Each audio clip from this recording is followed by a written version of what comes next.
Dans cette vidéo, on va corriger les 3 exercices qui ont été proposés à la fin de la vidéo précédente.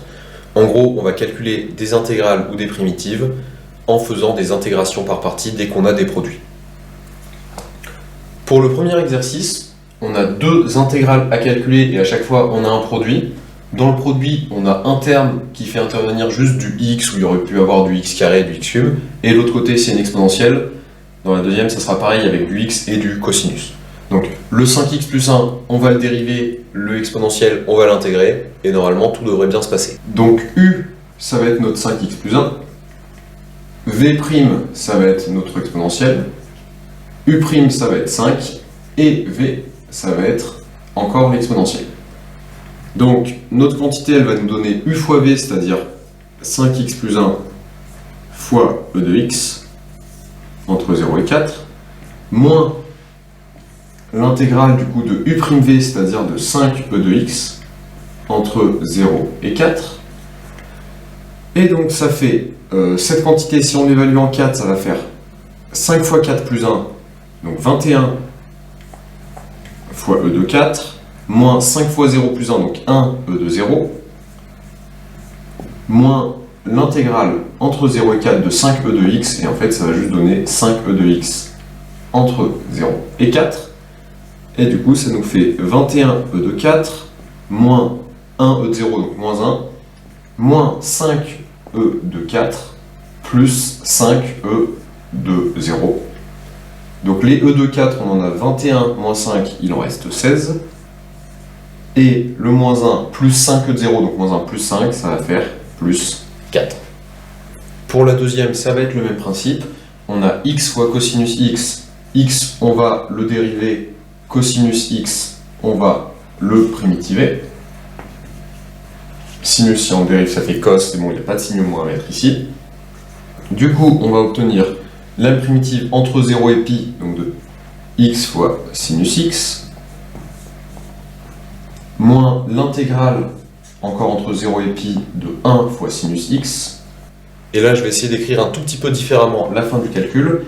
Je vais garder ce bloc entre crochets. Donc j'ai x sinus x entre 0 et pi, moins, là du coup j'ai sinus x, sa primitive ça va être, enfin une primitive ça va être moins cos x entre 0 et pi, et là je vais tout regrouper en un seul crochet, donc je vais avoir x sinus x, moins cos, donc plus cos, entre 0 et pi. Et donc ça me fait pi fois sinus pi moins, plus cos pi. Ça c'était mon premier bloc. Moins la même chose en 0, donc 0 fois sinus 0 plus cos 0. Et du coup normalement il faut juste savoir retrouver facilement sinus de pi et cosinus de pi. Sinus de pi ça fait 0, cosinus de pi ça fait moins 1. Sinus 0, 0, cosinus 0, ça fait 1. Du coup, on a 0, moins 1, moins 0, moins 1. Et du coup, ça va faire moins 2. Pour le deuxième exercice, on va calculer pas des intégrales, mais des primitives. En gros, on a juste mis une seule des deux bornes avec un x, plutôt que de mettre des valeurs chiffrées sur les bornes. On veut d'abord une primitive de t fois ln de t. Donc ln à intégrer, ça serait galère, même avec la vidéo précédente dans laquelle on a fait l'expression du logarithme, elle était encore plus moche avec du x ln de x de moins x, donc on va éviter d'intégrer ln, donc on va le dériver. Et donc, si on dérive ln, ça veut dire que le t, on l'intègre. Et donc, on obtient ln de t fois t carré, moins l'intégrale de 1 sur t fois t carré. dt. Donc ici, ça va nous donner du x carré log de x. Et de l'autre côté, ça va nous donner du coup l'intégrale de t dt. Ça va nous donner donc du t carré sur 2. Et donc ça va nous donner du juste x carré sur 2, avec toujours ce moins qui sera devant. Donc au final, on a du x carré ln de x moins x carré sur 2. Ça, c'était pour la première question où on voulait une primitive de t fois ln de t. Maintenant, pour la deuxième question, c'est presque pareil, sauf qu'on veut une primitive de t puissance n fois ln de t. Et bien en fait, on va faire à peu près la même chose. Le ln, on va le dériver, et du coup, le t puissance n, on va l'intégrer. Donc vu qu'il y a du n, on va avoir du n plus 1 qui va sortir. Ça peut faire peur parce qu'il y a une troisième lettre qui se rajoute en plus du t et du x, mais en fait, ça va pas vraiment augmenter la difficulté. Du coup, dans mon produit, à la place de mon t carré, j'ai t puissance n plus 1 sur n plus 1. Ici, à la place de 1 sur t fois t carré, j'ai 1 sur t fois, du coup, t puissance n plus 1 sur n plus 1. Et donc, là, j'ai du x puissance n plus 1 sur n plus 1. Là-bas, pareil, j'ai du t puissance n sur n plus 1. Le 1 sur n plus 1, je peux le sortir devant. Et après, t puissance n, quand je vais le primitiver, ça va me donner du t puissance n plus 1 sur n plus 1.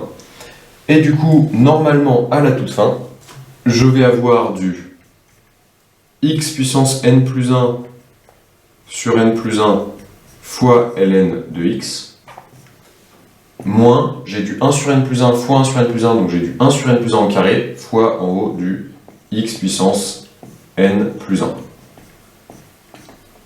On pourrait essayer de regrouper les x puissance n plus 1 ensemble, ou de factoriser par un gros 1 sur n plus 1, ça apporterait pas forcément grand chose au résultat.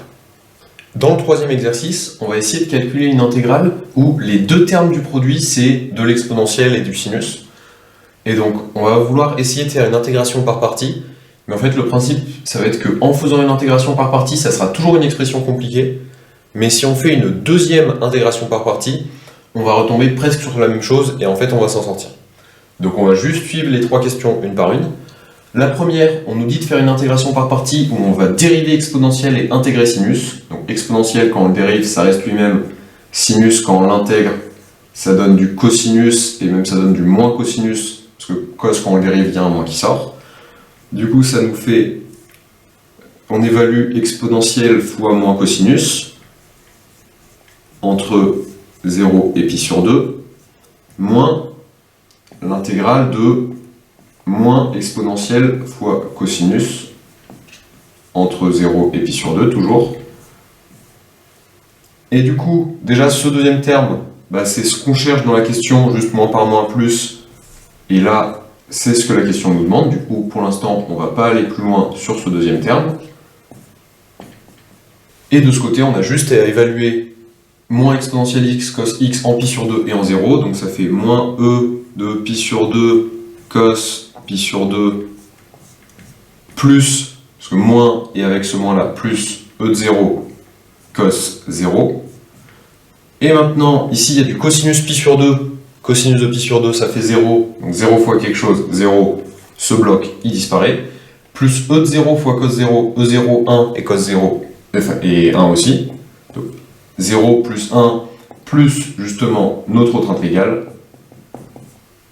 e de x cos x dx. Le plus 0, il apporte rien. Et du coup, on a bien réussi la première question. Donc pour la deuxième question, on va juste se concentrer sur cette intégrale-là, qu'on va essayer de calculer avec une intégration par partie. Encore une fois, l'énoncé nous indique quoi dériver, quoi intégrer. Donc exponentielle, on le dérive, cosinus, on l'intègre. Du coup, on va avoir exponentielle fois sinus entre 0 et pi sur 2,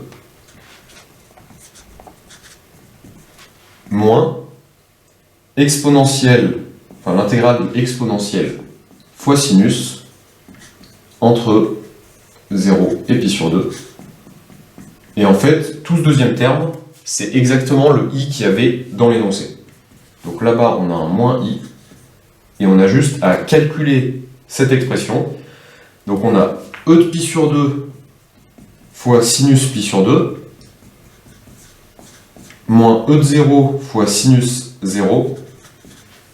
Et on peut simplifier parce que sinus pi sur 2 c'est 1, donc ce premier bloc il va juste donner du e de pi sur 2. Et ici sinus de 0 c'est 0, du coup ce deuxième bloc il va disparaître. Donc au final on a bien que cette intégrale là elle vaut e de pi sur 2 moins i. Et pour la troisième question, en fait on a vraiment fait le plus dur parce qu'on a écrit que i c'était égal à 1 plus une intégrale un peu moche. mais cette intégrale un peu moche, elle vaut e de pi sur 2 moins i. Du coup, si on résume, on a écrit que i c'était égal à 1 plus e de pi sur 2 moins i. Donc en résumé, on a une équation, c'est-à-dire une égalité avec i égale un nombre, certes, nombre décimal, etc., pas facile à voir sans calculette, mais c'est juste un nombre, moins i. Bah, si on fait passer le i de l'autre côté, on va avoir que 2i, ça serait égal à 1 plus e de pi sur 2. Et du coup, si on veut juste i et pas 2i, on a juste à diviser par 2, et on obtient la valeur de cette intégrale.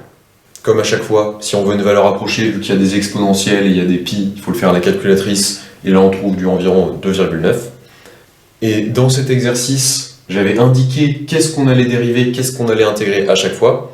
En fait, sur la deuxième intégrale, si on fait le choix inverse, si on décide du coup de dériver le cosinus et d'intégrer le exponentiel, bah normalement le terme devant ça va s'annuler et en fait on va juste retomber sur la même égalité que la première question, du coup on s'en sort pas.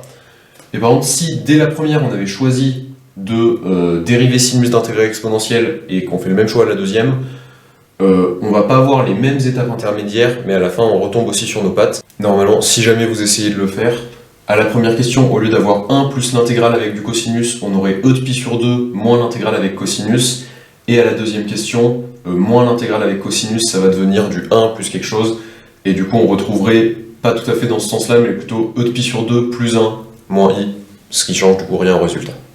Donc ce qu'il faut retenir de ce troisième exercice, c'est si jamais les deux fonctions, quand on les dérive et quand on les intègre, on retombe toujours sur la même chose, ben en fait, si on fait une deuxième intégration par partie, il y a des chances qu'on s'en sorte. C'est important qu'on ait exponentiel, ou quand on le dérive deux fois, ou quand on l'intègre deux fois, rien ne change. Et sinus ou cosinus, ou quand on le dérive deux fois, ou quand on l'intègre deux fois, il y a juste un moins qui va apparaître. Comme ça, on a i et on a moins i, et on peut les passer les deux du même côté, et à la fin, on peut bien résoudre l'équation. Donc pour résumer tout ce qu'on a vu sur l'intégration par partie, il faut un produit, avec une fonction qui est facile à dériver, et quand on la dérive, ça simplifie le produit, une fonction qui est facile à intégrer, idéalement exponentielle ou cosinus ou sinus, et la partie difficile, en fait, c'est de réfléchir à quelle fonction on va dériver, quelle fonction on va intégrer, mais la plupart du temps, en fait, ça sera toujours sur le même genre d'exemple, et du coup, ça se passe relativement bien.